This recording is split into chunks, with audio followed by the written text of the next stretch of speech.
लिए लेकर आया हूँ एक चैप्टर का टॉपिक है ऊष्मा उपचार, हीट ट्रीटमेंट।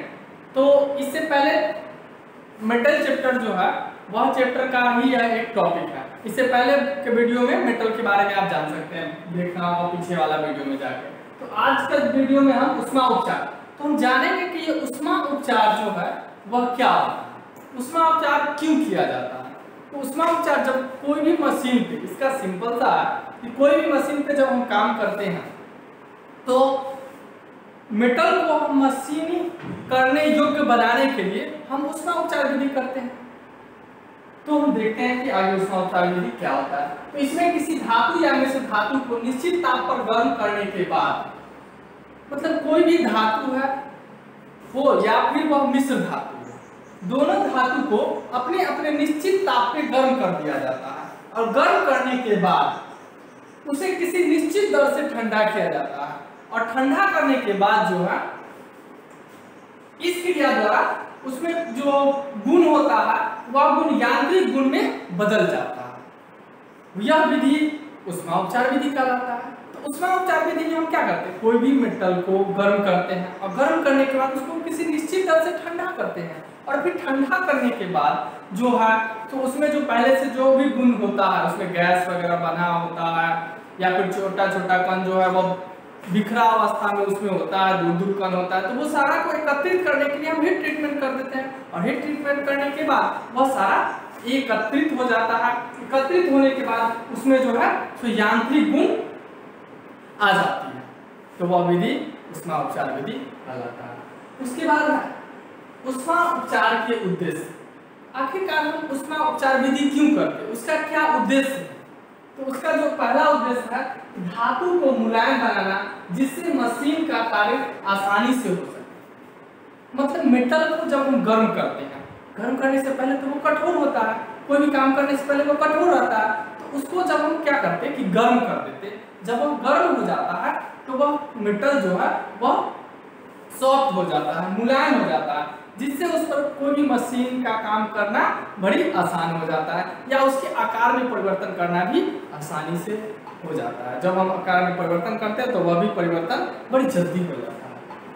तो इसका ऊष्मा उपचार विधि का यह पहला उद्देश्य था।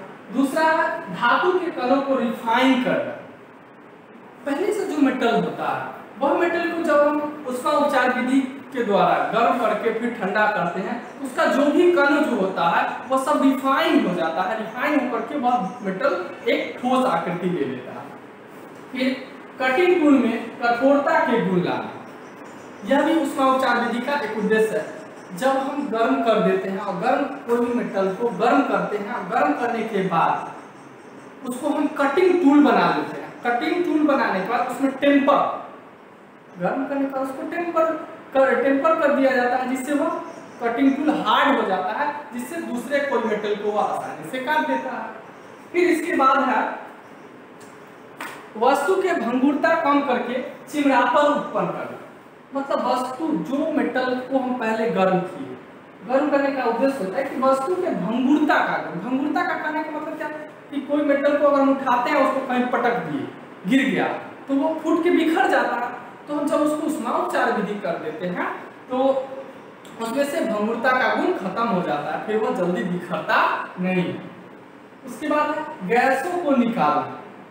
तो ऊष्मा उपचार विधि द्वारा हम मेटल को क्या करते, गर्म कर देते, क्योंकि मेटल जब बनता है तो वह जो है जो बनता है उस वक्त उसमें ऑक्सीजन बीच में एकत्रित हो जाता है कहीं कहीं, तो उसमें क्या बढ़ जाता है, गैस बढ़ जाता है। तो जब हम उसको ऊष्मा उपचार विधि कर देते हैं तो यह गैस उसमें से निकल जाता है। उसके बाद है ऊष्मा उपचार की विधियां।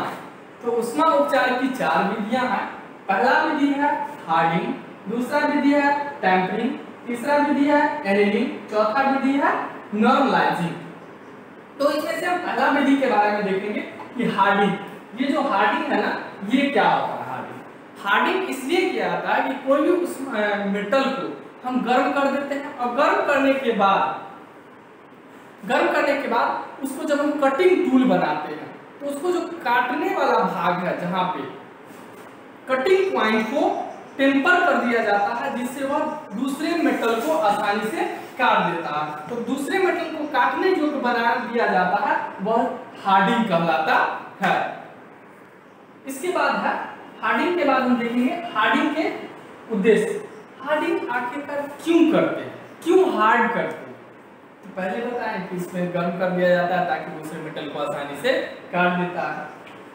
तो हार्डिंग का पहला उद्देश्य होता है इस्पात के भाग को घिसने से रोकने के लिए।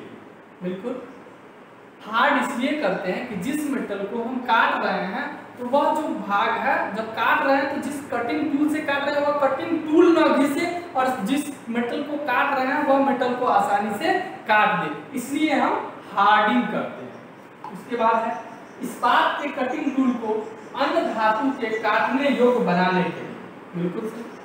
इस्पात के जो मेटल है, जो लोहा है, उस लोहा को हम गर्म इसलिए हार्ड इसलिए करते हैं ताकि वह दूसरे मेटल को आसानी से काट दे, स्वयं न घिसे। उसके बाद है इस्पात की क्षमता को बढ़ाने के लिए। तो मेटल के क्षमता को बढ़ाने के लिए जो हम क्रिया करते हैं वह हार्डिंग के अंतर्गत आता है। तो ये था हार्डिंग के 3 मुख्य उद्देश्य। तो आगे है टेम्परिंग। टेम्परिंग किसको बोलते हैं? तो जब हम मेटल को गर्म करते हैं, जब स्टील को गर्म करते हैं तो उसमें जो भंगुरता का गुण आ जाता है और भंगुरता के गुण को खत्म करने के लिए जो क्रिया की जाती है उसको टेम्परिंग बोला जाता है। और टेम्परिंग का उद्देश्य, तो टेम्परिंग का क्या उद्देश्य है? आखिरकार टेम्परिंग जो करते हैं वह क्यों करते हैं? तो इसका टेम्परिंग का उद्देश्य, तो पहला उद्देश्य है कांच को बार बार गर्म करने से उत्पन्न आंतरिक प्रतिबल को दूर करने के लिए टेम्परिंग किया जाता है। जब हम मेटल को बार बार गर्म करते हैं तो उसमें जो भी आंतरिक प्रतिबल उत्पन्न होता है तो उस प्रतिबल को खत्म करने के लिए जो क्रिया की जाती है उस क्रिया को हम बोलते हैं टेम्परिंग। अगला है, अगला उद्देश्य है इस्पात के तन्यता को बढ़ाने के लिए। टेम्परिंग के बाद है एनीलिंग। एनीलिंग क्या होता है? तो एनीलिंग जो होता है कि कोई भी मेटल को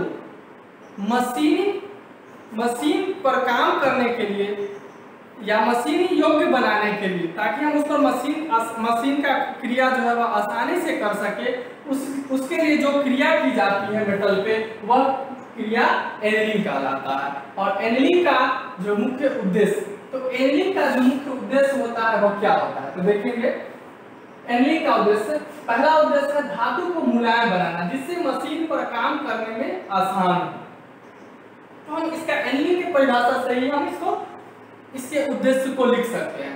एनीलिंग का मुख्य उद्देश्य है कि हम मेटल को इस तरह सॉफ्ट बनाते हैं एनीलिंग में कि उस पर हमको मशीन का काम करने में बहुत आसानी हो जाए, मशीनी काम करने में आसानी हो। अगला है धातु के तन्यता को बढ़ाने के लिए एनीलिंग करते हैं। उसके बाद है तीसरा उद्देश्य है विद्युत एवं चुंबकीय गुण में सुधार लाने के लिए। मेटल पे हम एनीलिंग करते हैं इसलिए उसमें जो भी विद्युत एवं चुंबकीय गुण है उस गुण को सुधार करने के लिए जो क्रिया की जाती है उसको भी हम एनीलिंग बोलते हैं। तो यह भी एनीलिंग का एक मुख्य उद्देश्य होता है। उसके बाद है नॉर्मलाइजिंग। नॉर्मलाइजिंग में क्या होता है कि मेटल को गर्म होता है तो गर्म करने की क्रिया को जो हम ठंडा करते हैं वह ठंडा करने की क्रिया जो है वह नॉर्मलाइजिंग कहलाता है। जैसे हम कोई भी हीट ट्रीटमेंट करते हैं तो उसमें मेटल क्या होता है? गर्म होता है। अब गर्म होने के बाद उसको जो हम ठंडा करते हैं, नॉर्मल लाते हैं, जिस तरह पहले गर्म करने से पहले होता है उस तरह लाने के लिए जो क्रिया की जाती है उसी को हम बोलते हैं नॉर्मलाइजिंग। अब आगे है नॉर्मलाइजिंग का उद्देश्य। नॉर्मलाइजिंग क्यों करते हैं, उसका क्या फायदा है? इसका पहला उद्देश्य है इस्पात के कण का साइज कम करने के लिए। जो हम क्रिया करते हैं वो नॉर्मलाइजिंग होता है, तो इसका पहला उद्देश्य हो जाएगा इस्पात के कण के साइज को कम करने के लिए। दूसरा उद्देश्य है चिमरापन बढ़ाने के लिए। नॉर्मलाइजिंग इसलिए कर देते हैं कि उसका जो मेटल है वह चिमर हो जाए, ताकि उसको अगर हम तोड़ते हैं, टेढ़ा करते हैं तो वो टूटे रहे, वो लचीलापन आ जाए, चिमरापन कर।